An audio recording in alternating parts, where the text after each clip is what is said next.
श्री गणेशाय नमः। जय श्री राधे कृष्णा। आज आश्विन मास के संकष्टी गणेश चतुर्थी का व्रत है। आज गणेश जी की पूजा विधि विधान से करने से शुभ फलों की प्राप्ति होती है तथा जीवन के सभी विघ्न बाधाओं से मुक्ति मिलती है और घर में सुख समृद्धि एवं खुशहाली आती है। आज आप सब सुनेंगे आश्विन संकष्टी गणेश चतुर्थी व्रत की कथा को और जानेंगे चंद्रोदय का शुभ मुहूर्त कब से कब तक है। धर्मराज युधिष्ठिर ने भगवान श्री कृष्ण से पूछा कि हे भगवान, मैंने सुना है कि आश्विन कृष्ण चतुर्थी को संकटा चतुर्थी कहते हैं। उस दिन किस भांति गणेश जी की पूजा करनी चाहिए? हे जगदीश्वर, आप कृपा करके मुझसे विस्तार पूर्वक कहिए। श्री कृष्ण जी ने उत्तर में कहा कि प्राचीन काल में यही प्रश्न पार्वती जी ने गणेश जी से किया था कि हे देव, क्वार मास में किस प्रकार गणेश जी की पूजा की जाती है, उसके करने का क्या फल होता है, मेरी जानने की इच्छा है। यह सुनकर हंसते हुए गणेश जी ने कहा, हे माता, सिद्धि की कामना करने वाले व्यक्ति को चाहिए कि आश्विन मास में कृष्ण नामक गणेश की पूजा पूर्वोक्त विधि से करें। इस दिन भोजन न करें तथा क्रोध, पाखंड, लोभ आदि का परित्याग कर गणेश जी के स्वरूप का ध्यान करते हुए पूजन करें। आश्विन कृष्ण चतुर्थी का व्रत संकट नाशक है।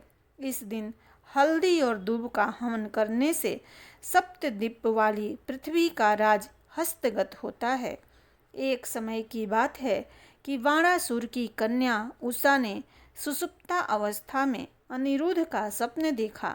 अनिरुद्ध के विरह से वह इतनी कामासक्त हो गई कि उसके चित्त को किसी भी प्रकार से शांति नहीं मिल रही थी।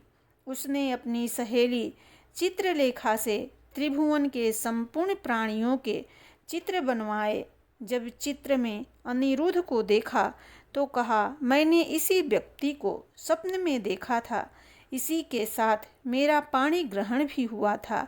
हे सुजघने, यह व्यक्ति जहाँ कहीं भी मिल सके ढूंढ लाओ, अन्यथा इसके वियोग में मैं अपने प्राण छोड़ दूंगी। अपनी सखी की बात सुनकर चित्रलेखा अनेक स्थानों में खोज करती हुई द्वारिकापुरी में आ पहुंची। वहां अनिरुद्ध को पहचान कर उसने उसका अपहरण कर लिया, क्योंकि वह राक्षसी माया जानने वाली थी। रात्रि में पलंग सहित अनिरुद्ध को उठाकर वह गोधूली वेला में बाणासुर की नगरी में प्रविष्ट हुई। इधर प्रधूम को पुत्र शोक के कारण असाध्य रोग से ग्रसित होना पड़ा। अपने पुत्र प्रधुम एवं पौत्र अनिरुद्ध की घटना से कृष्ण जी भी विकल हो उठे। रुक्मिणी भी पौत्र के दुख से दुखी होकर बिलखने लगी। पतिव्रता रुक्मिणी खिन्न मन से कृष्ण जी से कहने लगी कि हे नाथ, हमारे प्रिय पौत्र का किसने हरण कर लिया, अथवा वह अपनी इच्छा से ही कहीं चला गया है। मैं आपके सामने शोकाकुल हो अपने प्राण छोड़ दूंगी। रुक्मिणी की ऐसी बात सुनकर श्री कृष्ण जी यादवों की सभा में उपस्थित हुए। वहां उन्होंने परम तेजस्वी लोमस ऋषि के दर्शन किए। उन्हें प्रणाम कर श्री कृष्ण ने सारी घटना कह सुनाई। श्री कृष्ण ने लोमस ऋषि से पूछा कि हे मुनिवर, हमारे पौत्र को कौन ले गया? वह कहीं स्वयं तो नहीं चला गया है? हमारे बुद्धिमान पौत्र का किसने अपहरण कर लिया? यह बात मैं नहीं जानता हूँ। उसकी माता पुत्र वियोग के कारण बहुत दुखी है। कृष्ण जी की बात सुनकर लोमस मुनि ने कहा, महर्षि लोमस जी ने कहा कि हे कृष्ण, बाणासुर की कन्या उषा की सहेली चित्रलेखा ने आपके पौत्र का हरण कर लिया है और उसे बाणासुर के महल में छिपा कर रखा है। यह बात नारद जी ने बताई है। आप आश्विन मास के कृष्ण चतुर्थी संकटा का अनुष्ठान कीजिए। इस व्रत के करने से आपका पौत्र अवश्य ही आ जाएगा।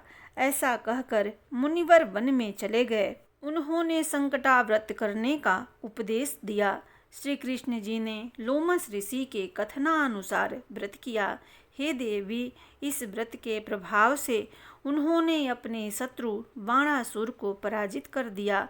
यद्यपि उस भीषण युद्ध में मेरे पिता शिव जी ने बाणासुर की बड़ी रक्षा की, फिर भी वह परास्त हो गया।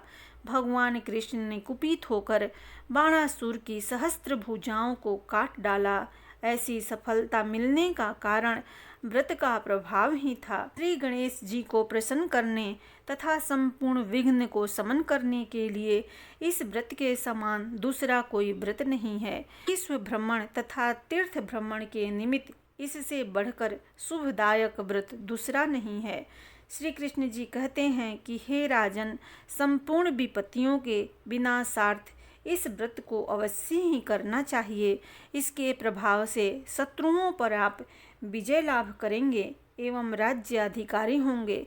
इस व्रत के महात्म्य का वर्णन बड़े बड़े विद्वान भी नहीं कर सकते। हे पृथा पुत्र, मैंने इसका स्वयं अनुभव किया है, यह मैं आपसे सत्य कहता हूँ। इस तरह गणेश जी की विधि विधान से पूजा करके व्रत कथा को अवश्य सुनना चाहिए। आज चंद्रोदय का समय शाम 8:29 पर होगा। बोलिए गणेश जी महाराज की जय।